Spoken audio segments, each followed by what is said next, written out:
Market का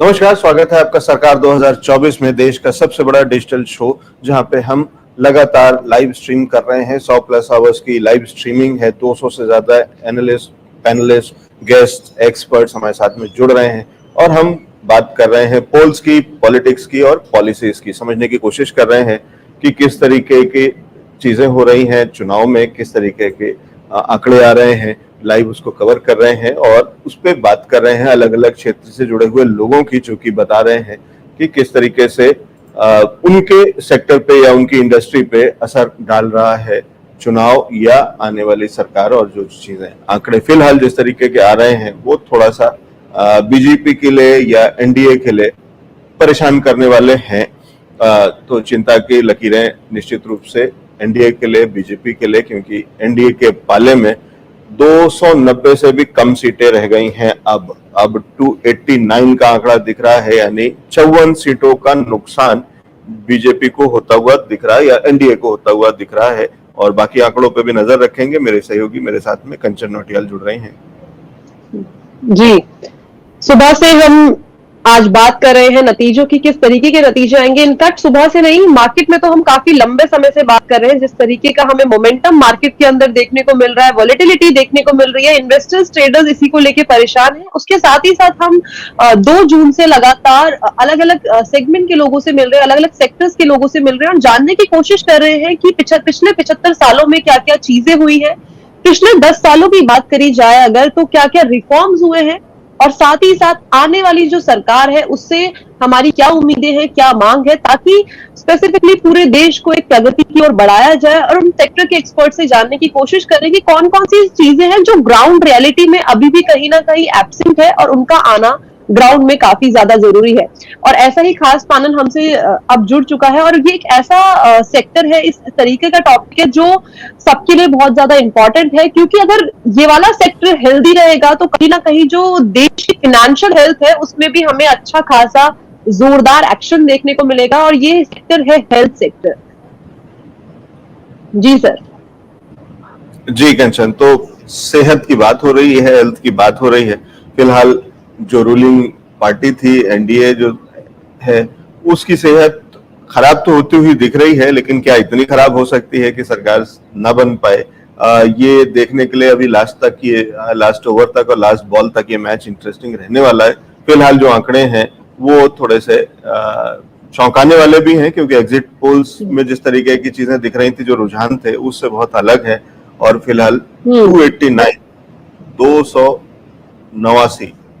279 माफ कीजिएगा, 279 सीटों पे बढ़त एनडीए को, वहीं 236 पे इंडिया गठबंधन को जो बढ़त दिख रही है। तो यानी लगातार एनडीए का आंकड़ा नीचे की तरफ आता हुआ अब 290 से नीचे आ गया है, 289 पे आ गया है। थोड़ी देर पहले जब हम बात कर रहे थे तो 292 पे था, यानी सिर्फ 20 सीटों का नुकसान या 20 सीटों का एज था। वो एज धीरे धीरे कम होता चल रहा है और इधर दूसरी तरफ इंडिया अलायंस को एक एक दो सीटें बढ़ती हुई, तो अब वो 230 से 236 की तरफ आ गए हैं। और तो इंटरेस्टिंग है और ये मैच लास्ट तक देखेंगे। लेकिन अब हमारे साथ में हेल्थ पे बात करते हैं, क्योंकि वो सेक्टर जो कि सेहत से जुड़ा हुआ है और सरकार ने बहुत कुछ सेहत के लिए किया है, यानी हेल्थ पे बहुत कुछ काम किया है। कैसे देखते हैं एक्सपर्ट्स, एक एक करके सारे एनालिस्ट को, एक्सपर्ट्स को जोड़ते हैं एक बार। और हम इसी के साथ हमारे साथ जुड़ चुके हैं डॉक्टर विशाल अरोड़ा जी। नमस्कार सर, स्वागत है आपका शो में। सर आपका माइक म्यूट है, काइंडली अनम्यूट इट। नमस्कार कंचन, नमस्कार लवजीत, नमस्कार, कैसे हैं जी? ऑल गुड, होप सारी चीजें अच्छी ही जाए। और साथ ही साथ डॉक्टर अरुण चौधरी जी भी हमारे साथ जुड़ चुके हैं। नमस्कार सर, स्वागत है आपका शो में।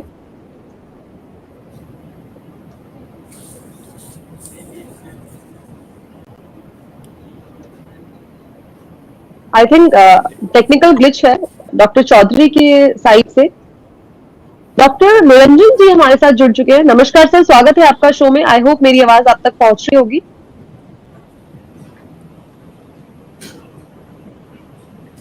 नमस्कार। यस, आवाज आ रही है आपकी। एंड हेलो टू लवजीत और सारे पैनलिस्ट को नमस्कार। नमस्कार सर। और साथ ही साथ अभय अग्रवाल जी भी हमारे साथ जुड़ चुके हैं। नमस्कार सर, स्वागत है आपका शो में। हाँ, नमस्कार। नमस्कार लवजीत, नमस्कार कंचन। नमस्कार सर। सर एक छोटी सी रिक्वेस्ट है, आपका ऑडियो आ रहा है बट हम आपको देख नहीं पा रहे हैं, अगर हो सके तो प्लीज अपने वीडियो को प्लीज ऑन कर दीजिएगा। बिल्कुल बिल्कुल। आई होप सारे ही पैनलिस्ट तक मेरी आवाज जरूर पहुंच रही होगी। हाँ जी, हम आपको सुन पा रहे हैं कंचन, हम आपको सुन पा रहे हैं। जी जी, ठीक है। एलेक्स सर, पैनलिस्ट हमारे साथ जुड़ चुके हैं, एक्सपर्ट्स हमारे साथ जुड़ चुके हैं हेल्थ केयर सेगमेंट से। शुरुआत प्लीज कीजिए और देखते हैं कि किस तरीके से क्या क्या पॉलिसी रिफॉर्म्स होने बाकी है अभी भी। जी ठीक है सर साथ ही साथ और इसमें इंटरप्ट करना चाहूंगी, डॉक्टर धीरज भी हमारे साथ जुड़ चुके हैं, एक बार उनका भी स्वागत कर लेते हैं। नमस्कार सर, स्वागत है आपका शो में। Thank you so much. It's a pleasure. Yes sir, over to you. So doctor Vishal से शुरुआत कर रहा हूँ। डॉक्टर विशाल, आज हम बात कर रहे हैं इस पैनल में सेहत से जुड़ी हुई, हेल्थ से जुड़ी हुई और हेल्थ से उस सेगमेंट से, उस सेक्टर से जुड़े हुए जो स्टेक होल्डर्स हैं उनसे चर्चा कर रहे हैं, क्योंकि जिस तरीके से देख रहे हैं आज फिलहाल, आज की बात छोड़ देते हैं, मतलब आज जो अभी बहुत सारी चीजें, बहुत फाइट है और लास्ट तक चलेगी, लेकिन पिछले 75 सालों में आजादी के बाद से इस सेक्टर पे काफी काम हुआ है और बहुत कुछ अभी भी बाकी है, क्योंकि बहुत चीजों पे अभी भी हम बहुत उस तरीके से नहीं पहुंच पाए हैं, उस तरीके के रिजल्ट्स नहीं है कि हम जिस पे तसल्ली कर सकें। तो कैसे देखता है ये सेक्टर, उस सेक्टर के इंडस्ट्री के जो लीडर्स हैं वो कैसे देखते हैं अभी तक की जर्नी को, उस पर चर्चा कर रहे हैं और उसके बाद फिर अगले सवाल पे आऊंगा थोड़ी देर में, जहां पे हम समझने की कोशिश करेंगे कि आगे आपकी क्या उम्मीदें हैं या क्या एक्सपेक्टेशंस हैं सरकार से। फिलहाल ओवरऑल जर्नी अभी तक कैसी रही है और क्या लगता है कितना ध्यान सरकार ने दिया है इस सेक्टर पे, और अभी तक का जो ओवरऑल जो हमारा स्टेटस है, हम कहाँ खड़े होते हैं एज कम्पेयर टू बाकी देश जो इंटरनेशनली, चाहे वो डेवलप्ड नेशंस हो चाहे डेवलपिंग नेशंस हो। डॉक्टर विशाल। धन्यवाद लवजीत जी। तो पहले तो सरकार बनती हुई दिख रही है, तो विच इज एविडेंट नाउ। 10 साल में जो सरकार ने एफर्ट्स किए हैं towards health care, I will say कि वो मिक्स्ड काइंड ऑफ एफर्ट्स हैं। काफी इनिशिएटिव जैसे आयुष्मान भारत आया, लेकिन जीएसटी में हेल्थ केयर को एग्जेम्पशन स्टेटस नहीं मिला, हेल्थ केयर स्टिल 0% का स्टेटस नहीं मिला, still under the exempt scheme. हम लोग इनपुट टैक्स क्रेडिट नहीं ले पाते हैं। जो परसेंटेज ऑफ जीडीपी हम लोग हेल्थ केयर पे स्पेंड कर रहे हैं, which is very less as compare to the developed nations. जो हमारा फोकस है प्रिवेंटिव हेल्थ चेकअप्स पे सरकार का, वो बहुत ही कम है।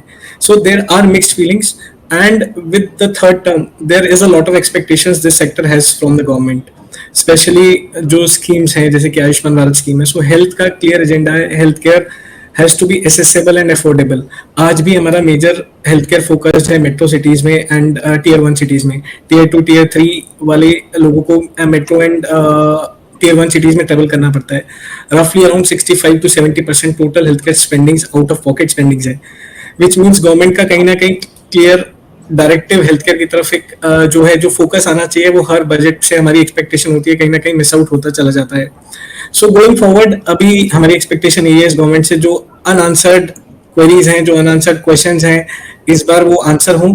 एंड जो रिफॉर्म्स हेल्थ केयर को रिक्वायर्ड है टू मूव, बिकॉज तंदुरुस्त देश ही अच्छी तरक्की कर पाएगा, to make the country a healthier country, right. So जो रिफॉर्म्स रिक्वायर्ड हैं वो सही दिशा में लिए जाएं। ये कुछ एक चीजें जो हेल्थ सेक्टर से जुड़ी हुई, लेकिन जहां से डॉक्टर विशाल ने शुरू किया था, डॉक्टर विशाल, अभी ये बहुत पक्के तौर पे तो नहीं कहा जा सकता है कि सरकार कंटिन्यू कर रही है या रिपीट कर रही है, क्योंकि मैं 17 सीटों की लीड है, ओवरऑल एनडीए की बात कर रहा हूं, तो वो बहुत ही टफ फाइट है और धीरे धीरे करके वो जो आंकड़ा था जो 299 के आसपास था एनडीए का, 300 के पार तो नहीं गया जब से रुझान आ रहे हैं, क्योंकि हम लगातार इस पे नजर बनाए हुए हैं, और अभी फिलहाल वो धीरे धीरे खिसकता हुआ 289 के आसपास है ओवरऑल टैली एनडीए के पाले में जो तेजी दिख रही है, और इंडिया गठबंधन को 236 सीटें मिल रही हैं। तो अगर 236 और प्लस 18 अन्य, तो दोनों चीजें जोड़ करके तो थोड़ा कहीं ना कहीं फाइट जो है बहुत ही टफ है। और उसके बाद एक और जो एक्सपर्ट्स, क्योंकि हमें इसको, ये बहुत बड़ा शो है, शुरुआत से हम इस पे काम कर रहे हैं 2 तारीख से और इस पे लगातार हैं, और बहुत सारे अलग अलग फील्ड से एक्सपर्ट्स और पॉलिटिकल एनालिस्ट और जर्नलिस्ट जुड़े हैं इस शो पे। तो वहां तक बातचीत हुई है जब एक्सपर्ट्स का ये मानना था कि अगर बीजेपी को अकेले दम पे मेजॉरिटी नहीं मिलती है तो थोड़ा रास्ता मुश्किल है, क्योंकि एनडीए गठबंधन की सरकार में गठबंधन बहुत है, यानी बहुत सारे अलायंस हैं, और वो बहुत सारे ऐसे अलायंसेस होते हैं या बहुत सारे ऐसी पार्टीज होती हैं जो विनिंग साइड पे खिसक जाते हैं या उधर ही की साइड होते हैं। और इसमें से एक गठबंधन के जो साथी हैं एनडीए के, वो उन्होंने तो खुल के पार्लियामेंट के अंदर में भी बोला है कि जो जीत रहा होगा या जीतेगा हम तो उसके साथ में होंगे। अठावले जी की बात कर रहा हूँ, महाराष्ट्र से आते हैं, और कुछ एक सीटों को लेकर के, लेकिन उन्होंने बहुत क्लियर बोला हुआ है। वो हमेशा, उससे पहले जब कांग्रेस की सरकार या यूपीए की सरकार थी तो भी वो थे उस अलायंस में, और जब बदला माहौल और जब एनडीए की सरकार बनी तो वो उधर थे। तो ये भी चीजें हो सकती हैं, और उसकी और डिटेल में जानने के लिए तो फिर बहुत मुश्किल हो जाएगा। तो फिलहाल पॉलिटिकल डिस्कशन नहीं है, लेकिन बाकी एनालिस्ट से भी एक बार समझने की कोशिश करते हैं। और डॉक्टर अरुण, उम्मीद करता हूँ आपके पास आवाज आ रही होगी और मेरी और आपकी आवाज भी हम तक पहुंचेगी। डॉक्टर जी, आपका आवाज आ रही है। हाँ, अब आपकी आवाज भी बढ़िया आ रही है। डॉक्टर अरुण, आपसे जानना चाहता हूँ, क्योंकि आपने तो बहुत सारी चीजें और बहुत समय से देखा है, बहुत सारी सरकारों को आते हुए जाते हुए, क्या लगता है कि किसी भी सरकार ने अच्छे से फोकस किया, किस तरीके की चीजें रही, और आगे का रास्ता कितना मुश्किल है या कितना आसान है? नहीं, मैं ये कहना चाहूँगा, बहुत सारी सरकारें आई और चेंज होती रहती हैं। हम एक अभी तक national health policy which should continue, कोई भी सरकार आए, they should keep on working on that only. It should not change with any government changing. तो उससे ही हमारा अपने हेल्थ केयर स्कीम को बेटर कर पाएंगे। एक कंसिस्टेंसी बनी रहेगी कि ये हमने एक बेसलाइन बना दिया, इस पे हम इम्प्रूवमेंट करते रहेंगे।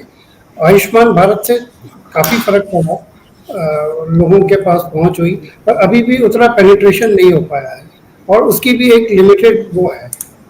और हर एक हॉस्पिटल में हर एक तरह की सुविधाएं अभी हम उपलब्ध नहीं करा पाए हैं। खाली मेजर सिटीज़ में जो बड़े हॉस्पिटल हैं उन्हीं में ज़्यादा जो है अच्छी सुविधाएं मिल पा रही हैं। वहाँ पे भी पॉपुलेशन के हिसाब से इतना ज़्यादा भीड़ है कि लोगों को कोई भी स्पेशल टेस्ट कराने के लिए बहुत वक्त लग जाता है, फिर लोगों को प्राइवेट में जाना पड़ता है जहाँ की काफ़ी खर्चा होता है। तो उस चीज़ पे हमको अभी ध्यान देना पड़ेगा कि लोगों को आसानी से कोई भी जांच टाइम से होगी, तभी नेशनल हेल्थ इम्प्रूवमेंट का गोल हम अचीव कर पाएंगे।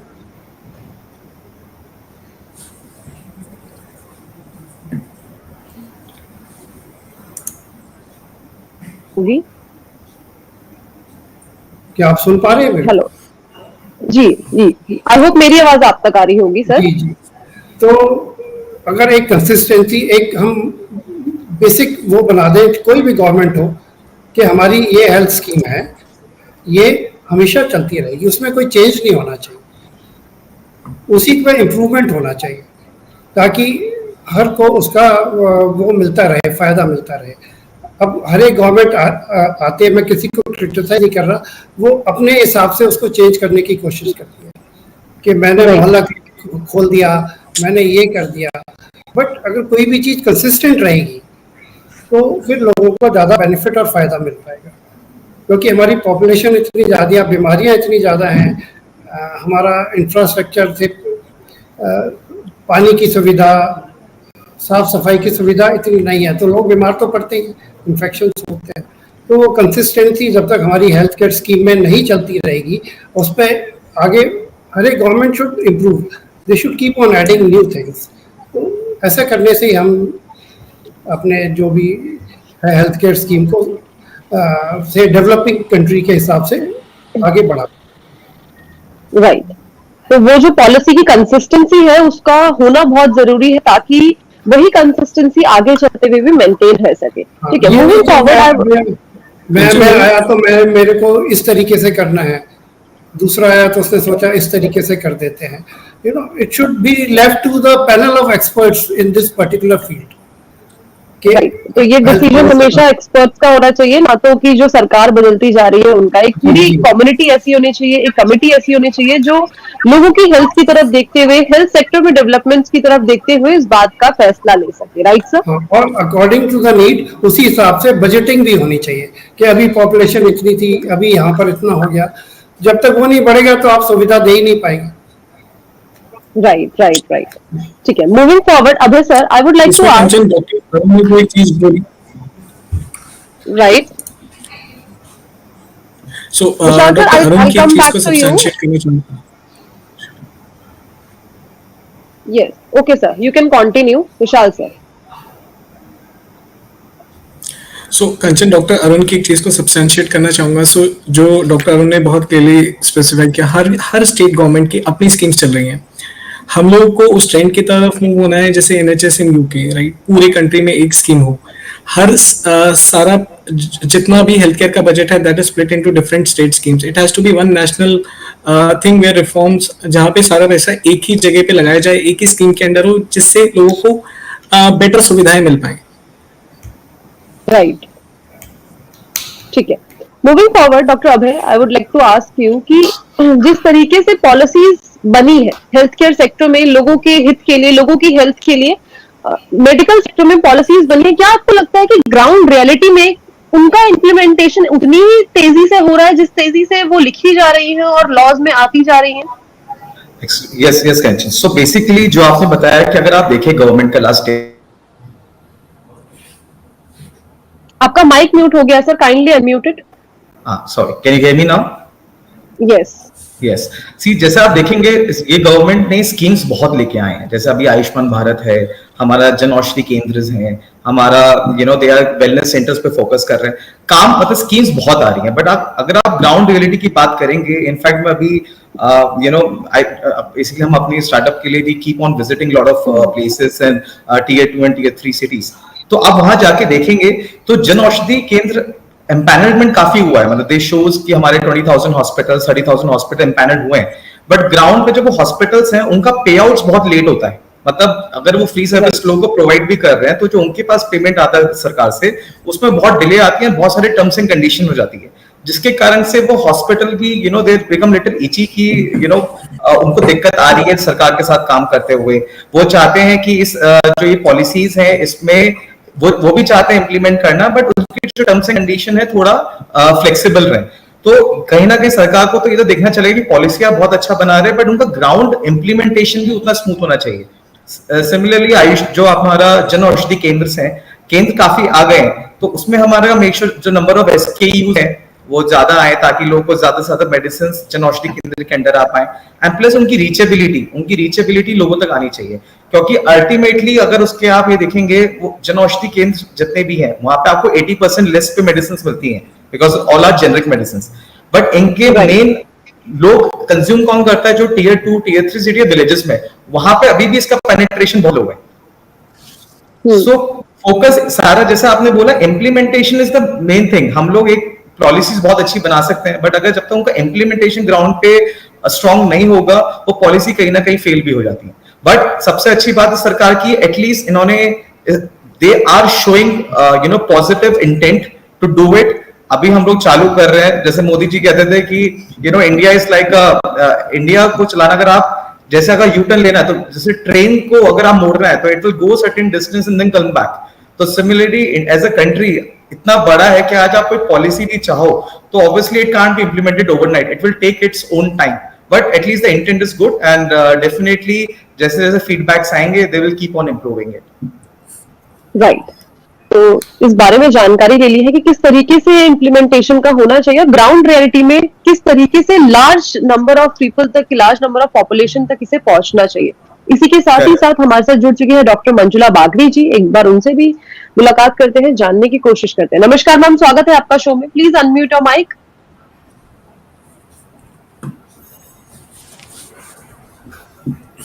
Ma'am your mic is still on mute.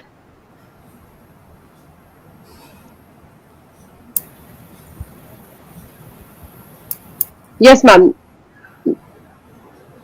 No, ma'am. You have to unmute it again. Yes. Can you hear me now? Yes, ma'am. Yes, we can hear you now. Okay. So I can get your question?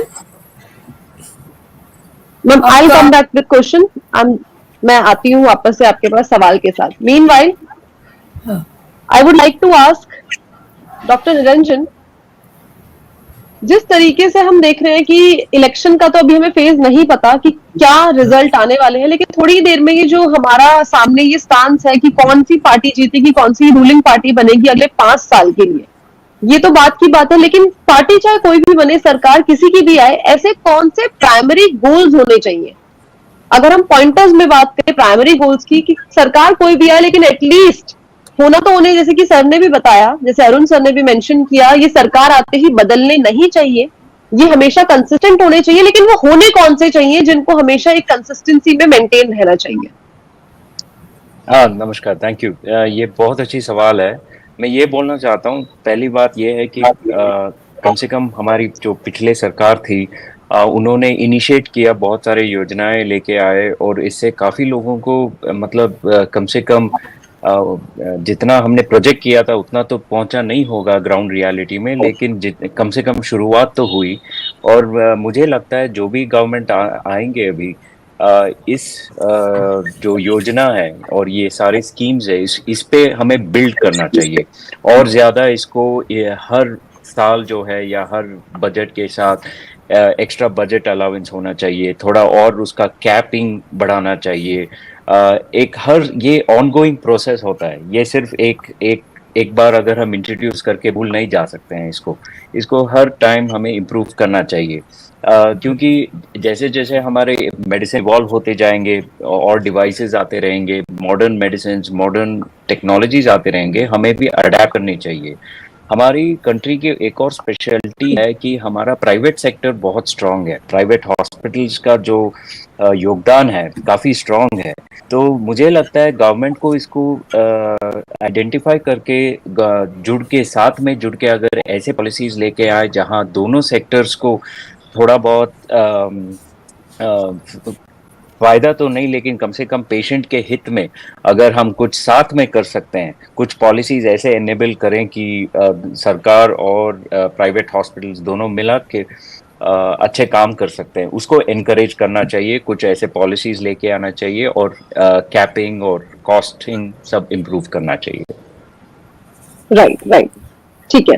तो क्या क्या major reforms होने चाहिए उसके बारे में जानकारी ले ली है, but I would like to ask Dheeraj ji, जिस तरीके से हमारा टेक्नोलॉजी भी इंटीग्रेट हो रही है मेडिकल सेक्टर के अंदर भी, हम देख रहे हैं कि नई नई बायोटेक्नोलॉजी का हम इस्तेमाल कर रहे हैं मेडिसिन के मैन्युफैक्चरिंग के लिए, और अलग अलग टेक्निक्स में, अलग अलग हेल्थ केयर सेक्टर में. क्या आपको लगता है कि जो बजट एलोकेट किया जाता है इन मॉडर्न टेक्नोलॉजीज को यूज करने के लिए, वो सफिशिएंट है?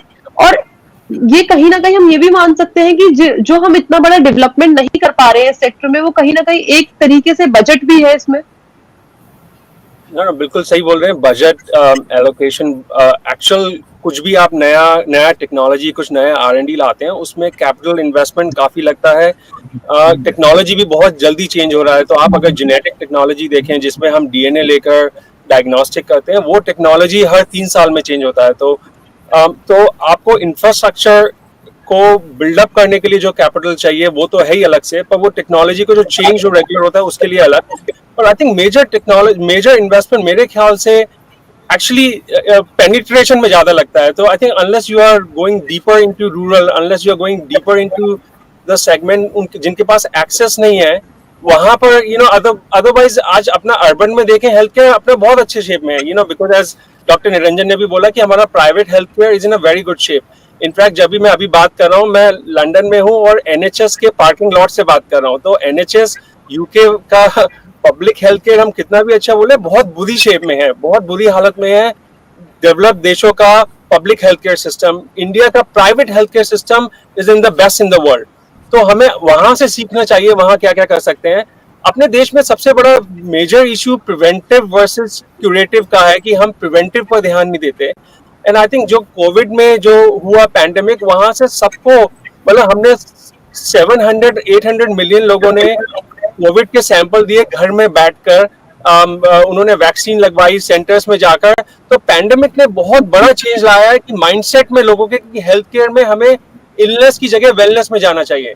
तो आई थिंक वहां पर ज्यादा अपॉर्चुनिटी है, वहां जहां पर एंड वहां पर फिर सारी टेक्नोलॉजी भी आती है। अभी हम मेडिकल डिवाइसेस की बात कर रहे हैं, नए नए मेडिकल डिवाइसेस आ रहे हैं, नई नई एआई की टेक्नोलॉजी आ रही है जो बिल्कुल बहुत कम टाइम में प्रिडिक्ट कर सकती हैं कि आपका डायबिटिक का आगे का कर्व कैसा रहेगा, आपको थायराइड रहेगा।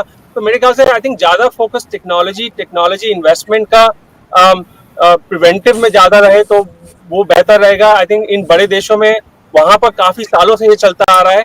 एंड आई थिंक गवर्नमेंट पर अगर 2 मिनट के लिए बात करें तो आई थिंक जो पिछले 10 साल में हुआ है मेरे ख्याल से वो lot of new policies have come, but you have to also understand from independence to 80s हमारे पास कुछ था ही नहीं। हमारे पास प्राइमरी केयर सेंटर थे, डिजीज कंट्रोल था थोड़ा एक लेवल का, कुछ नर्सिंग के कॉलेजेस थे, मेडिकल कॉलेजेस थे, उसके बाद कितना डेवलपमेंट हुआ है। तो मेरे ख्याल से पिछले 10 साल में नए मेडिकल कॉलेज, नए nursing college, digital health mission, Ayushman Bharat, नई health policy, all of that has been a good foundation, and अब जो भी गवर्नमेंट आती है should take leverage on that, on top of actually investing more। हमने 16.5-17% ऑलमोस्ट ग्रोथ लाए हैं लास्ट फिस्कल में हेल्थ केयर इन्वेस्टमेंट में। आई थिंक हमारा मोटिव होना चाहिए 2.5% ऑफ जीडीपी अगर हम अपना इन्वेस्ट करते हैं as a country. I think that's a good landmark. Lot of technologies are coming. I think जो अगले 5 साल 10 साल में जो हो सकता है, मेरे ख्याल से आज तक इंडिपेंडेंस में जो नहीं हुआ वो हम बना सकते हैं। So leveraging technology remains the most important I think expectation from the new government। Right, ठीक है। तो एक्सपेक्टेशन की बात तो करी जा रही है कि कितनी एक्सपेक्टेशन इस टाइम पे हमें अपनी गवर्नमेंट से है और कितनी चीजें होना अभी भी बाकी है ग्राउंड रियलिटी में, क्योंकि बहुत सारे बजट तो पास कर दिए जाते हैं लेकिन क्या पता वो ग्राउंड तक पहुंचते हैं नहीं पहुंचते, वो उसी टाइम पे समझ में आता है। Doctor Manjula, I would like to ask you, हम हेल्थ केयर की बात करते हैं लेकिन हेल्थ केयर सेगमेंट के जो सबसे मजबूत पिलर है वो आप लोग हैं, डॉक्टर्स। क्या डॉक्टर्स के लिए भी वो सारी की सारी चीजें करी जा रही हैं, वो सारी की सारी फैसिलिटीज दी जा रही हैं ताकि वो इस सेगमेंट को और भी ज्यादा एक इम्प्रूवमेंट की स्कोप की तरफ लेके जा सके? ऐसा है, डॉक्टर्स के लिए इतना नहीं किया जा रहा है। जैसे एग्जाम्पल के लिए आया था baby friendly hospitals, baby friendly work place, ताकि जो भी फीडिंग मदर्स हैं वो अपने बेबी को वहाँ पे रूम में रख सकें और टाइम टू टाइम जाके फीड कर सकें। लेकिन ऐसी कोई फैसिलिटी कोई जूनियर डॉक्टर्स को, रेजिडेंट्स को हॉस्पिटल्स में नहीं दी गई थी जहाँ वो अपने बच्चे ले जाके रखें और वो उनको फीड करने जा सकें। और डॉक्टर्स के लिए क्या बताऊँ मैं, आजकल तो सेफ्टी भी नहीं है बिल्कुल।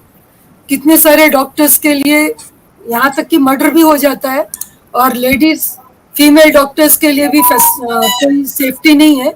तो मैं गुजारिश करूंगी सरकार से कि फीमेल डॉक्टर्स की, रादर सभी डॉक्टर्स की सेफ्टी पे ध्यान दिया जाए।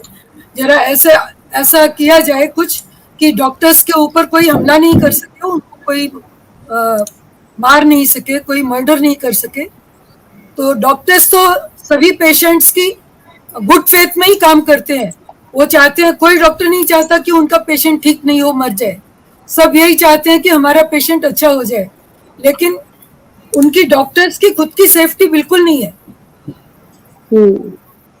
राइट। और दूसरा तो एक और मैं बोलना चाहूंगी, ये कंज्यूमर कोर्ट जो डॉक्टर्स के ऊपर लगाया है ये बिल्कुल गलत है।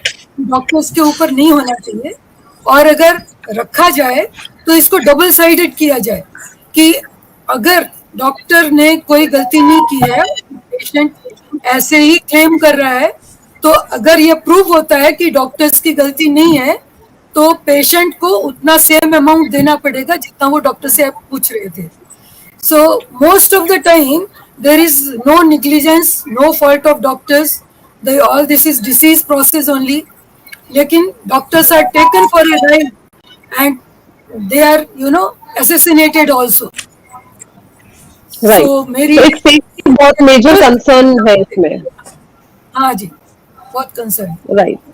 तो मेजर कंसर्न है, ये सिंगल साइडेड नहीं होना चाहिए, बोथ साइड होना चाहिए, at the side of the patient और either side of the doctors as well. इसी के साथ आज हमने फीमेल सेफ्टी की बात करी, फीमेल डॉक्टर्स की भी बात करी। हमारे साथ जुड़ चुकी है ज्योत्सना गोविल जी, पर उनसे भी जानने की कोशिश करते हैं कि वो स्टांस को, जो ये डॉक्टर्स की सेफ्टी का स्टांस है, ये मैं मेल डॉक्टर्स के पास भी आऊंगी, मेल फिटर्निटी के पास भी आऊंगी, लेकिन उससे पहले मैं ज्योत्सना जी से जानना चाहूंगी। I hope ma'am doctor Manjula की बात आप तक जरूर पहुंची होगी।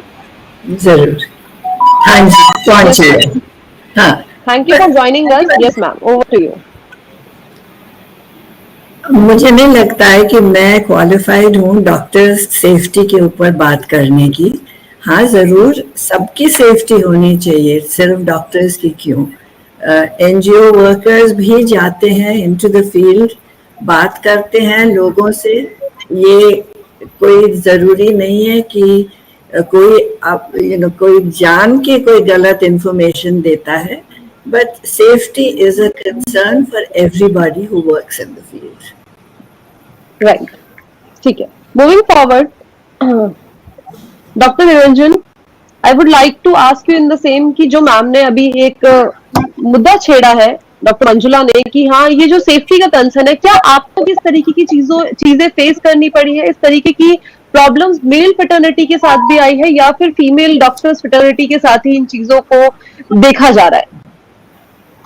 देखिए, मैंने भी काफ़ी इंसिडेंसेस देखे हैं। आई थिंक हम सब एग्री करते हैं एट सम पॉइंट हमारे करियर में हमने सब कुछ ना कुछ ऐसे इंटिमिडेटिंग सिचुएशंस में रहे हैं। और प्रॉब्लम ये है कि जैसे डॉक्टर मंजुला ने पॉइंट आउट किया था, ये एक्चुअली बहुत अच्छी सजेशन है कि अगर पेशेंट फैमिली या जो भी गूंज होते हैं उनको पता चले कि सख्त कार्रवाई हो सकती है उनके साथ या रिवर्स उनको ही हम चार्ज कर सकते हैं as doctors, I think that is वो बैलेंस हो जाता है। तो ये एक्चुअली बहुत इम्पोर्टेंट मुद्दा है। और जैसे मैंने कहा कि अगली जो भी सरकार आएंगे, हेल्थ केयर सेक्टर की तरफ थोड़ा और रिफॉर्म्स लेके आना बिल्कुल ही ज़रूरी है, क्योंकि अगर हमारा हेल्थ सेक्टर बिल्कुल स्ट्रांग है, हमारे डॉक्टर्स जो हमारे पिलर्स हैं डेमोक्रेसी के, ये सेक्टर अगर स्ट्रांग बन गया तो वी कैन कॉन्फिडेंटली से कि हमारे देश काफ़ी आगे बढ़ रही हैं। राइट, ठीक है। मूविंग फॉरवर्ड, डॉक्टर विशाल, क्या आपको भी ऐसा लगता है कि जब से पेंडेमिक आया है तब से हेल्थ, उसके बाद से अगर हम 2019-20 के बाद की बात करें तो हेल्थ सेक्टर में कहीं ना कहीं सरकार का जो फोकस है बड़ा है? बिकॉज उस टाइम पे हमने देखा था जिस तरीके की शॉर्टेज हॉस्पिटल्स के अंदर हमें देखने की मिली थी, whether it's oxygen cylinders, whether it's medicine, किस तरीके से अदर कंट्रीज में भी इंडिया ने मेडिसिन को एक्सपोर्ट किया था। काफी सारी ड्रग्स ऐसे थे जो एक्सपोर्ट किए गए थे, लेकिन कोई अवेयरनेस उसके बाद बढ़ी है या वो पेंडेमिक खत्म होने के साथ साथ वो अवेयरनेस भी चली गई है, particularly in the health care sector? Ma'am, overall health care sector की बात करें तो अवेयरनेस बढ़ी है। व्हेन वी सी, हम लोग अपना प्रिवेंटिव हेल्थ चेकअप्स वगैरह देखते हैं तो the percentages of people who are taking preventive health checkups दिन प्रतिदिन ऊपर जा रहा है। हम लोग देखते हैं कि जो बिजनेस का शिफ्ट है वो कैश से टीपीए की तरफ मूव हो रहा है। Highest insurance policies sold out हुई हैं लास्ट ईयर हेल्थ केयर में। बट जब हम गवर्नमेंट के फोकस की बात करते हैं तो हमें ऐसा लगता है कि वो टाइमिंग ही था, उसी पीरियड के लिए था, and going forward that is again declining. And government has clearly decided that government wants to move from a provider to a payer. So government और hospitals नहीं establish कर रही है, वो लोग healthcare schemes लेकर के आ रहे हैं where they are promoting the insurance model, be it Ayushman Bharat, and they have a clear vision of moving from provider to payer. So on this context, the challenge जो अब healthcare providers के पास आ रहा है, जैसे CGHS के rates हो गए, आयुष्मान भारत के rates हो गए, गवर्नमेंट हम लोग को विजिबिलिटी नहीं दे पा रही है when the rates, when the pricing would be paid out। 6-6, 8-8, 9-9 महीने हॉस्पिटल्स का साल तक का आउटस्टैंडिंग मार्केट गवर्नमेंट के पास है। सो क्लियर डायरेक्टिव नहीं है, क्लियर रैशनल नहीं है, जिसकी वजह से जो आम पब्लिक है जिन इन स्कीम्स का फायदा उठा सकती है, हॉस्पिटल्स एनकरेज नहीं है उनको वो सर्विसेज प्रोवाइड करने के लिए, राइट। सो गवर्नमेंट को अगर पेयर की तरफ बिहेव करना है तो they have to be very transparent and timely in terms of payment. Government को एक क्लियर डायरेक्टिव देना पड़ेगा, एक डायरेक्शन देनी पड़ेगी हॉस्पिटल्स को, when the payment would be cleared, when it would be credited to our accounts, and at the same time जो focus है प्रिवेंटिव हेल्थ चेकअप का, that has to go up, because जैसे आपने Covid की बात करी, Covid के बाद से we have seen sudden cardiac deaths in youngsters. It has altogether seen upside, right? So ये दिन प्रतिदिन बढ़ता जा रहा है। So प्रिवेंटिव चेकअप पे फोकस देना पड़ेगा, गवर्नमेंट को मेजर्स लेकर के आने पड़ेंगे जहाँ पे वो प्रिवेंटिव हेल्थ चेकअप को बूस्ट करता है, चाहे वो एटीडी के बेनिफिट्स हो जो आज की डेट में बहुत लिमिटेड है, 5,000 रुपए का बेनिफिट मिलता है, पूरा ATD can be move to the health care schemes. ऐसे कुछ ना कुछ स्कीम्स और डायरेक्शंस लेकर के आने पड़ेंगे if we have to see our average life expectancy going forward to increase. Right, ठीक है। मूविंग फॉरवर्ड, ज्योत्सना मैम, काफी सारी डेवलपमेंट्स आई हैं, काफी सारी बायोटेक्नोलॉजी टेक्निक्स आई है, काफी सारे हमने टेक्नोलॉजी के इन्फ्यूजन देखे हैं अपनी सोसाइटी के अंदर, और not particularly in the health care sector but in every sector of our society. और बहुत सारी डिजीजेस ऐसे रही है जो एक टाइम पे क्यूरेबल नहीं हुआ करती थी, मेजर डिजीजेस, लेकिन आज के टाइम पे कहीं ना कहीं उनका इलाज है।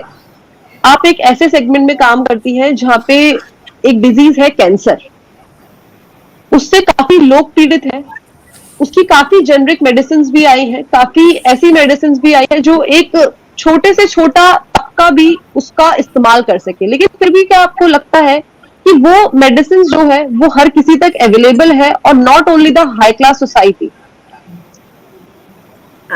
देखिए, कैंसर तो ऐसा डिजीज है जो लंबा चलता है,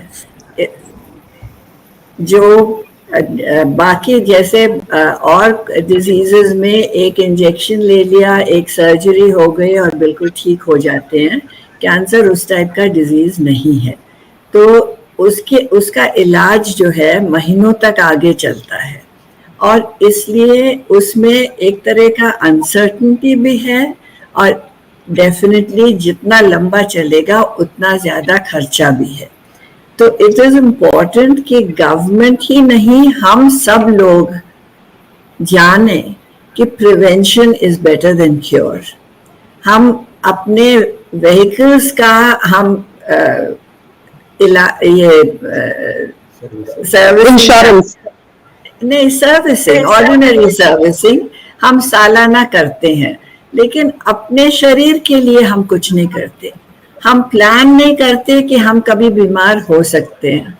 हम अपने बच्चों के एजुकेशन, शादी के लिए पैसा रखते हैं, ये कभी नहीं सोचते कि हमारे इलाज के लिए, हमारे प्रियजनों के इलाज के लिए हमें पैसा अलग रखना चाहिए। तो मैं गवर्नमेंट को नहीं ये चीज़ टारगेट करती हूँ। हाँ, अगर गवर्नमेंट इस चीज़ के बारे में लोगों से बात करे, ज़्यादा से ज़्यादा लोगों को प्रिवेंशन के तरफ डायरेक्ट करे, तो मेरे ख्याल में हेल्थ एक्सपेंडिचर भी कम पड़ेगा, और कैंसर जैसे डिजीज़ जिसमें जितने जल्दी आ जाए उतने जल्दी ठीक होने का संभव है। अगर डिले होता है तो ये ट्रीटमेंट लंबा चलता है, ज़्यादा एक्सपेंसिव भी होता है। तो rather than blame the government, मुझे लगता है कि हमें खुद अपने हेल्थ के ऊपर ध्यान रखना चाहिए। दूसरी चीज़ ये है, गवर्नमेंट के पास ढेरों प्रोग्राम्स हैं। आप अगर देखो किसी रिसोर्स डायरेक्टरी में A to Z सब चीज़ है जो गवर्नमेंट कहती है कि वो करती है, लेकिन कितने लोगों को उसका पता भी है कि देयर आर दीस। ये आप गवर्नमेंट के पास से आप मदद मांग सकते हैं। जब तक गवर्नमेंट स्कीम्स की प्रॉपर एडवर्टाइजमेंट नहीं होती है, आई थिंक कि they are just schemes on paper. हमें चाहिए कि वो स्कीम्स पेपर से उतर के हमारे जीवन में आ जाए। राइट, ग्राउंड रियलिटी में बेसिकली हमें वो देखने को मिले, सिर्फ वो हमारे पास पेपर्स में ही चीजें ना हो कि that we have that policy और we have that facility along with us. ठीक है, मूविंग फॉरवर्ड। एक चीज और मैं कहना चाहूंगी कि हमारे हेल्थ स्कीम्स जो हैं, they should be following the progression of life for each person. हमारे मैटरनल हेल्थ और चाइल्ड पॉलिसीज बहुत ही बढ़िया हैं, बट गोइंग फॉरवर्ड हम ये नहीं सोचते कि उन्हीं बच्चों का देखभाल कैसे हो सकता है। वैक्सीनेशन, इनॉक्यूलेशन, पोलियो प्रोग्राम्स वो तो सब हुए हैं, बट गोइंग फॉरवर्ड जैसे आजकल बहुत न्यूज़ में है, सर्वाइकल कैंसर के लिए वैक्सीनेशन, HPV वैक्सीन का वैक्सीनेशन जो अब हमारे देश में ही बन रहा है, ये सब चीज भी उसी प्रोग्रेशन में चलना चाहिए। राइट। कंचन, इसमें मैं एक बात ऐड करना चाहूंगा। यस क्या करेंगे नहीं? यस तो जैसे हम इम्प्लीमेंटेशन की बात कर रहे हैं, तो इसमें टेक्नोलॉजी का भी बहुत बड़ा रोल रहेगा। जैसे अभी गवर्नमेंट इन्वेस्टमेंट कर ही रहे हैं, जैसे अभी हम लोगों ने recently we have been working on health kiosk. So basically हम लोगों ने भी क्या करा है कि जो एंड यूजर्स है, अगर फॉर एग्जांपल एक हम लालिमा प्रोग्राम चलाते हैं गवर्नमेंट ग्राउंड पे, वेयर वी आर गिविंग हम लोग एनीमिया टेस्टिंग कर रहे हैं कि 80 लाख लोगों का हमें एनीमिया टेस्टिंग करना है, सब कुछ करना है। तो अब ये गवर्नमेंट बजट तो दे रही है, लेकिन उसका इम्प्लीमेंटेशन हो रहा है या नहीं हो रहा है, वो एक टेक्नोलॉजी के थ्रू ही हम लोग गेज कर सकते हैं। तो जैसे अभी हेल्थ कियोस्क है, हम लोगों ने बॉक्स क्लिनिक हेल्थ कियोस्क अभी ग्राउंड पे सबको दिया है। तो वहां पे जब भी कोई टेस्ट होता है, उसका डेटा एक डैशबोर्ड पे, गवर्नमेंट का एक सेंट्रल डैशबोर्ड होता है जिसपे गवर्नमेंट देख सकते हैं किस डिस्ट्रिक्ट में कितने लोग का हेल्थ चेकअप हुआ, कितने लोग का हमने haemoglobin, diabetes and different programme हम लोगों ने टेस्ट करे, और उनका कितने लोग डायबिटिक निकले, कितने लोग को एनीमिया निकला। तो ये जो रियल टाइम डेटा एनालिटिक्स है, ये टेक्नोलॉजी के थ्रू ही आएगा। तो उसमें एक जवाबदेही भी आ जाती है। तो अगर आपने फॉर एग्जांपल आपने 1 लाख हीमोग्लोबिन स्ट्रिप्स या शुगर स्ट्रिप्स आपने डिस्ट्रीब्यूट करा गांव पे, अब उसका यूटिलाइजेशन हुआ या नहीं हुआ, वो आप कैसे गेज करोगे? अभी तो आप मैनुअल एंट्री कर रहे हो, पर्सन ने मैनुअल एंट्री कर दिया, एक्सेल बनाया, फिर आप सेंट्रली डेटा जा रहा है। बट उसका अगर हम ग्राउंड पे प्रॉपर टेक्नोलॉजी यूज करेंगे तो उसका रियल टाइम डेटा आपको सेंट्रल डैशबोर्ड पे मिलता है, एंड जिससे हर एक ऊपर से नीचे तक आपके पास एक जवाबदेही आ जाती है। तो सेम ये सब चीजों को, इसके लिए गवर्नमेंट ABDM भी लॉन्च कराई है, ताकि जो भी ग्राउंड पे हम लोग पेशेंट चेकअप करवा रहे हैं, एटलीस्ट वो सेंट्रल डेटा से रहे। बट अभी we have a long way to go, but somewhere government को कहीं ना कहीं टेक्नोलॉजी और प्राइवेट प्लेयर्स को भी साथ में जोड़ना पड़ेगा, जो इसको मिलके गवर्नमेंट के साथ एक बड़ा प्रोग्राम बना पाए। Right. I think the main point is coordination. Government, hospitals, doctors, NGOs सब अगर मिल के काम करें तो we will get there. अब data analytics के बहुत तरक्की हुई है, but unless we give them the correct data, हमारे पास क्या feedback है? जब तक कोलैबोरेशन नहीं होगा सारे के सारे फील्ड का, सारी की सारी टेक्नोलॉजी का, तब तक ये होना थोड़ा सा एक सबके लिए चैलेंजिंग सिचुएशन हो जाती है। I want to give an example कि गवर्नमेंट कैसे कोलैबोरेट कर रही है। ऑल इंडिया मेडिकल दिल्ली में एक कपल आता है जिनको प्रेगनेंसी प्लान करनी है, पर वहां पर उनके पास डाउन सिंड्रोम या फिर न्यूरोलॉजिकल डिसऑर्डर था फैमिली में कभी, तो उन्होंने कहा कि हमें ब्लड चेक करवा कर, डॉक्टर ने एम्स में बोला कि हमें DNA सैंपल लेकर हम जेनेटिक प्रोफाइलिंग करते हैं फैमिली की। वो सैंपल प्राइवेट लैब में आता है, हम उनमें से एक हैं, और वो सैंपल का रिपोर्टिंग का जो बायोटेक्नोलॉजी का जो बायोइन्फॉर्मेटिक्स है, वो एक बैंगलोर में कंपनी में जाता है, वो वहां से करते हैं। वहां पर एक professor, retired professor government college के, वो रिपोर्ट चेक करते हैं, वापस वो लूप में वापस प्राइवेट कंपनी में जाता है, लैब में जाता है। तो people are actually collaborating in a good way, but there is huge potential to do that. अभी मेडिकल डिवाइसेस की जो पॉलिसी आ रही है, जो मेडिकल डिवाइसेस मेडटेक जो एक सेक्टर है, उसका बूम है अगले 5, 7, 10 साल में, क्योंकि वो AI अब इंटीग्रेट हो गया है, वेरिएबल्स में हो गया है। तो वो जो बूम है वहां पर मेडटेक काफी बड़ा आ गया। वो मेडटेक डिवाइसेस में भी गवर्नमेंट बोल रहा है कि प्राइवेट डायग्नोस्टिक कंपनी से पहले अगर वो चेक नहीं होंगे, क्लिनिक ट्रायल्स नहीं होंगे, तो वो उसको अलाउ नहीं करेंगे। तो I think there is a lot of collaboration पिछले 2 साल में post covid, that collaboration is on rise, but there is clearly a long way to go, especially on the reproductive health, especially on hypertension, pre-diabetic and all of that kind of thing which is prevailing in the country. Right. तो ये तो एक चीज हो गई कि जहाँ पे हम इस सेक्टर के अंदर ऑलरेडी आ गए हैं, चाहे वो हम फार्मा के अंदर हो, चाहे हम क्लिनिक्स के अंदर हो, चाहे हम हेल्थ केयर के, मतलब एक मोटा मोटी हम हेल्थ केयर सेक्टर के अंदर आ गए हैं। लेकिन एक मेजर कंसर्न और जो आता है, जो इस टाइम पे इस प्रोफेशन को Yes, sir. I'll come back to you. I just wanted to confirm one thing. Arun sir, ये आपसे ही है मेजरली सवाल मेरा, कि जिस टाइम पे बात आती है एस्पायरिंग स्टूडेंट्स की, मेडिकल जो परस्यू करना चाहते हैं अपने करियर में, एक बार तो हम आ गए इस फील्ड में, तब तो बहुत सारी डेवलपमेंट्स होनी बाकी है, बहुत सारी पॉलिसी रिफॉर्म्स की हम बात करते हैं, लेकिन जो बच्चा अभी तक आया ही नहीं है उसका, और वो डॉक्टर बनना चाहता है, लेकिन उसके लिए उतनी नंबर ऑफ सीट्स अवेलेबल नहीं है। क्या आप कहना चाहेंगे उन पॉलिसीज में क्या रिफॉर्म होना चाहिए? बिकॉज लाखों बच्चा हर साल नीट का एग्जाम देता है, लेकिन उसमें से कुछ ही बच्चे ऐसे होते हैं जो उसको क्वालिफाई करके आगे जा पाते हैं। पहले तो मैं कहना पाऊंगा, जो अभी इतना बात चल रहा था data collection from various places regarding haemoglobin, hypertension, data collection बहुत अच्छी चीज है, पर उस डाटा कलेक्शन का हमने क्या यूटिलाइजेशन किया? क्या हम उन लोगों की हेल्प कर पाए जो जिनका कलेक्शन हुआ? जैसे हम लोगों ने अपने एरिया में अभी हीमोग्लोबिन के ऊपर बड़ा सर्वे किया, और फिर हम उन लोगों के उनको आइडेंटिफाई करके उनका ट्रीटमेंट किया, तब तो उस डाटा कलेक्शन का फायदा है। खाली डाटा कलेक्शन करके पॉलिसी बनाने से तो निष्कर्ष तो निकलता नहीं। तो actually we have to go on ground कि ये डाटा हमने कलेक्ट किया, इस पर्टिकुलर एरिया में we have to work on this particular thing, तो तब उसका फायदा है। डाटा कलेक्शन ठीक है, AI is very good coming into picture, but उसका यूटिलाइजेशन ऑन ग्राउंड होना चाहिए, like helping the actual patient. दूसरा, आपने एजुकेशन की बात करी, अभी इतने सारे मेडिकल कॉलेजेस खुल गए हैं और भी खुल रहे हैं, there are lot of aspiring students.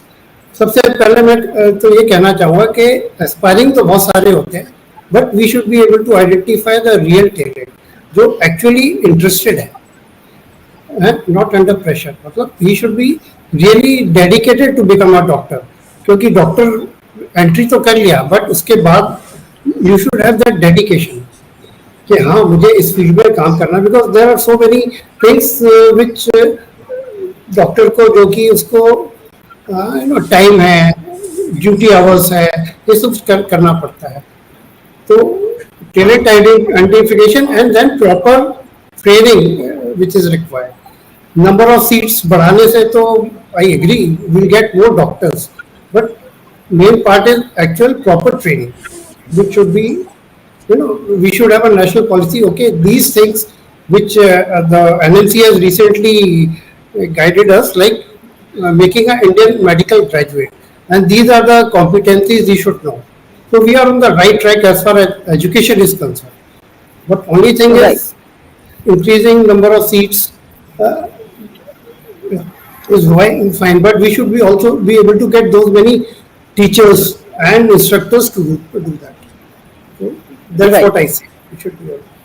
Moving forward, doctor Manjula, I would like to ask, जैसे कि सर ने भी बताया कि आपके अंदर वो डेडिकेशन होना बहुत ज्यादा जरूरी है, ताकि आप जो ये करियर, डॉक्टर का करियर ऐसा करियर नहीं होता कि आपने 5 साल की पढ़ाई करके अपना MBBS पूरा करके उसको खत्म कर दिया। ये आपकी लाइफ लॉन्ग की एक जर्नी होती है जो आपको हमेशा पढ़नी होती है।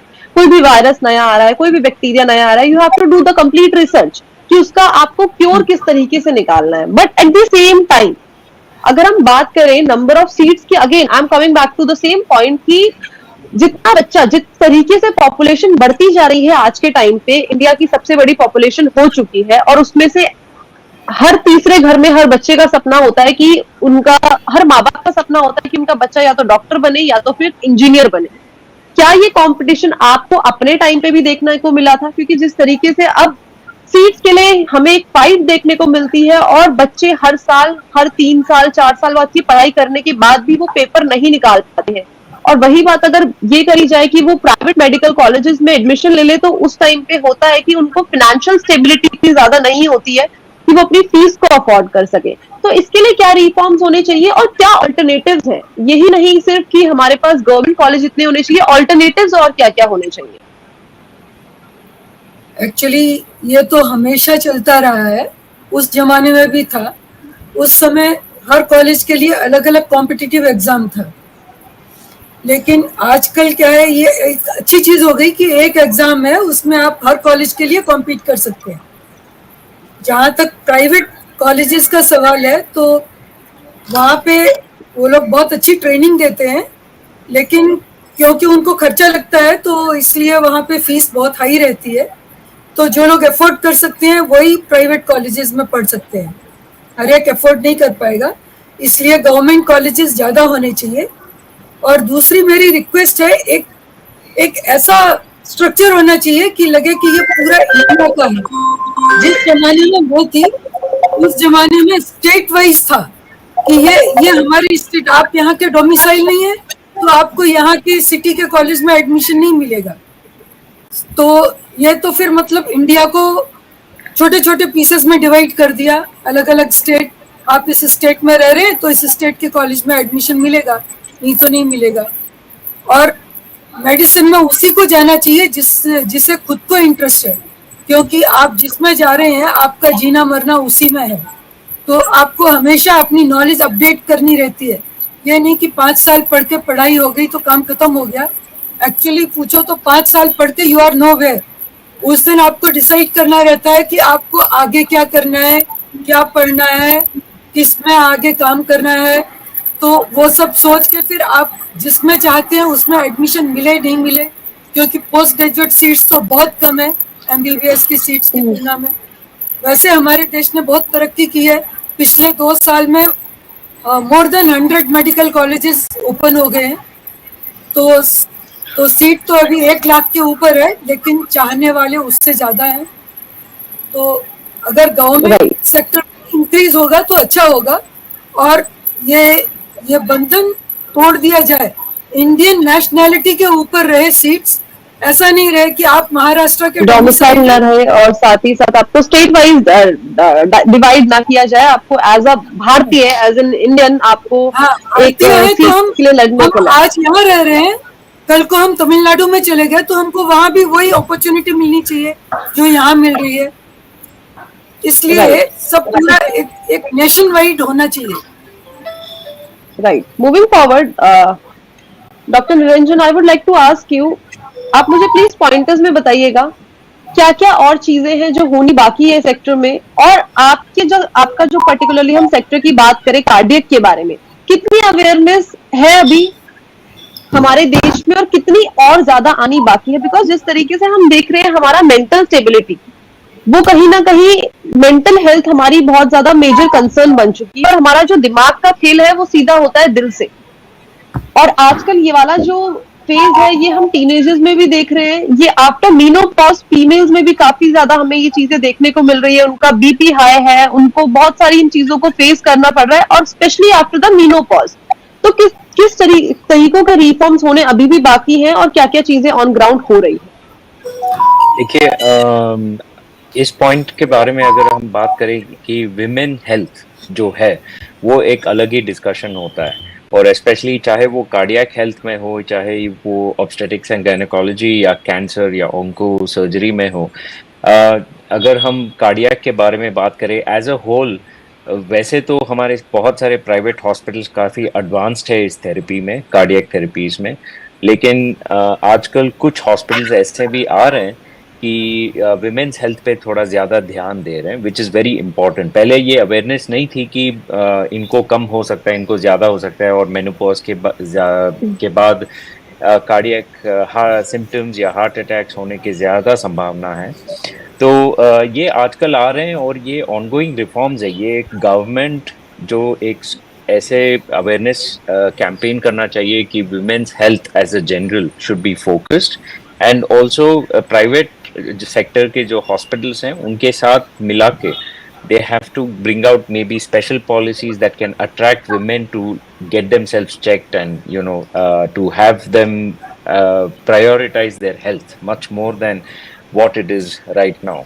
और अगर कार्डियक सेक्शन में अगर मैं कहूँ तो मैं कार्डियक सर्जन हूँ, तो जो ये अभी कैप है हमारे आयुष्मान योजना में, ये कैप मुझे लगता है इज़ नॉट इनफ। ये पूरे फैमिली के लिए 5 लाख का कैप कुछ लगता है मुझे, और I don't think this may be enough. I think it is important to increase the cap, maybe per head in the family. जैसे अगर हम कैप करें तो वो अच्छा रहेगा। वैसे अगर हम इकोनॉमिकली थोड़ा और एम्पावर करें लोगों को, तो I think people will pay more attention to their health. वो हॉस्पिटल आएंगे। वो अभी बहुत लोग डर के स्पेशली प्राइवेट सेक्टर में नहीं आते हैं, क्योंकि उनको लगता है कि बहुत पैसे खर्च हो जाएंगे और बाद में देखा जाएगा, या ऐसे स्थिति में आते हैं जहां इमरजेंसी में कुछ करना पड़ सकता है, और चाहे उनकी जान बचे ना बचे।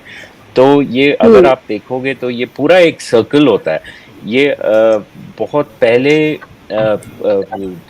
लो स्टेजेस में या बहुत पहले हमें आइडेंटिफाई करना चाहिए कि इस सेक्शन में we have to progress and government को थोड़ा और उस पर ध्यान देके चाहे विमेन हो उनके हेल्थ के बारे में स्पेशल स्कीम्स लेके आना चाहिए और इकोनॉमिकली कैप बढ़ाना चाहिए.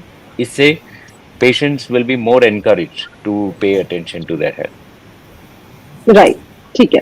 तो ये हमने समझ लिया है कि एक अवेयरनेस का होना बहुत ज्यादा जरूरी है. जिस तरीके से लाइफस्टाइल बदल रहा है, हमारे खाने पीने की चीजें बदल रही है और ये एटमॉस्फेयर जो अल्नीनो का भी असर हम देख रहे हैं अपने एटमॉस्फेयर में, वो कहीं ना कहीं डायरेक्टली इम्पैक्ट कर रहा है हमारी हेल्थ. तो ये भी समझ लिया. अब है एक क्लोजिंग कमेंट आपकी तरफ से आने वाली सरकार के लिए, बिकॉज अब थोड़ी देर में नतीजे और भी ज्यादा क्लियर होते हुए हमें नजर आ जाएंगे और चीजें आज की डेट में क्लियर हो जाएंगी. एक ऐसा रिफॉर्म जो आप चाहेंगे कि इसको तो होना मैंडेटरी है, ये तो नई सरकार के साथ इस पॉलिसी में रिफॉर्म होना जरूरी है. सी इसमें एक मैंडेट जैसे हमने बात करा, it's not just one, it's a holistic approach which you have to take, क्योंकि एक चीज से ही नहीं होगा. सबसे पहले तो आपका जीडीपी का जो हमने वी आर एक्सपेंडिंग 1.5 to 2%, वो इंक्रीज होना बहुत जरूरी है, क्योंकि अल्टीमेटली अगर आपके पास फंड्स ही नहीं होंगे इन्वेस्ट करने के लिए, आप कोई भी रिफॉर्म में आप प्रॉपर तरीके से इम्प्लीमेंटेशन नहीं ला पाएंगे. एंड सेकेंडली जो गवर्नमेंट का अगर हम बात करें, इट्स लाइक फोकस पूरा prevention, cure and post care, इस पे तीनों पे फोकस होना जरूरी है. तो जैसे अगर मैं समराइज करूं, it just has to be medical colleges open होने चाहिए हर डिस्ट्रिक्ट्स में, उस पे इंफ्रा पे पैसा खर्चा हो ताकि doctors and maximum to maximum doctors बने. सेकेंडली हमारा हॉस्पिटल जो अभी सेंट्रलाइज है बिग सिटीज में, वो हर हमारे पास वो डिसेंट्रलाइज हो ताकि वहां से लोगों को लंबा ट्रैवल ना करना पड़े. They can get 40 to 50 kilometres के अंदर उनको सर्विस मिल पाए. एंड थर्डली आपका आयुष्मान जो हमारी पॉलिसीज है उसका मोर पेनिट्रेशन हो एंड उसे मोर होलिस्टिक बनाया जाए, सारे स्टेक होल्डर्स को साथ में लेकर, ताकि हॉस्पिटल्स भी हैप्पी रहे, मतलब जितने भी साथ में लोग connected, everybody is happy to implement that policy. And preventive पे ही सबसे ज्यादा फोकस, और ज्यादा प्रिवेंटिव पे फोकस किया जाए ताकि लोग बीमार ही ना पड़े. मतलब फोकस यही है, प्रिवेंशन पे मेजरली फोकस करना चाहिए ताकि लोग बीमारी ना पड़े, वो नौबत ही ना आए. राइट, ठीक है. नीरज, टाइम का थोड़ा सा मेरे पे कंस्ट्रक्शन है, just keep it short and keep it very impactful. Yes, diagnostic में हम लोग हैं, सिंगल स्पेशलिटी में हम लोग हैं, तो डायग्नोस्टिक में क्विकली एक जीएसटी का हम लोग पर एक ओवरहेड होता है. हम लोग को जीएसटी कलेक्ट नहीं कर सकते, पर हम पे करते हैं सप्लायर्स को, और काफी सारे रीएजेंट बाहर से आते हैं, तो उसमें अगर हमें जीएसटी का रिफंड मिलना चाहिए एज अ डायग्नोस्टिक सेक्टर को, अगर मैं रिप्रेजेंट करूं नई गवर्नमेंट के लिए, तो ये एक्सपेक्टेशन होगी. लार्जली ऐसे बाकी पैनलिस्ट ने भी बोला कि आई थिंक एक स्कीम दो स्कीम नहीं चलती है. I think as a ecosystem करना पड़ेगा, इन्वेस्ट करना पड़ेगा. And I think largely primary health care और थोड़ा बढ़ाएं, रूरल में थोड़ा स्पेशलाइज केयर भी टियर 2 छोटी सिटीज में लाएं, डॉक्टर को ट्रेन करें, नर्सेज को ट्रेन करें, इंफ्रास्ट्रक्चर को और बनाएं, और मेजर पब्लिक कैंपेनिंग करें, हम अवेयरनेस लाएं. अच्छे कैंपेन की तरह इतने सारे मीडिया आ गए. आई think that would be at least a good starting point for the new government. Moving forward, Dr. Arun, I would like to take a closing comment. Can I come in? आपका mic mute है, can you please unmute it? Yes, Jyotsna, I'll come to you. We should be able to हमको अपने जो primary health care centres हैं उनको ज़्यादा empower करना पड़ेगा, उनको ज़्यादा डेवलप करना पड़ेगा, ताकि आउटरीच सब जगह पे ज़्यादा हो जाए. क्योंकि एक तो it should be located in such a way कि इजी एक्सेस हो जाए.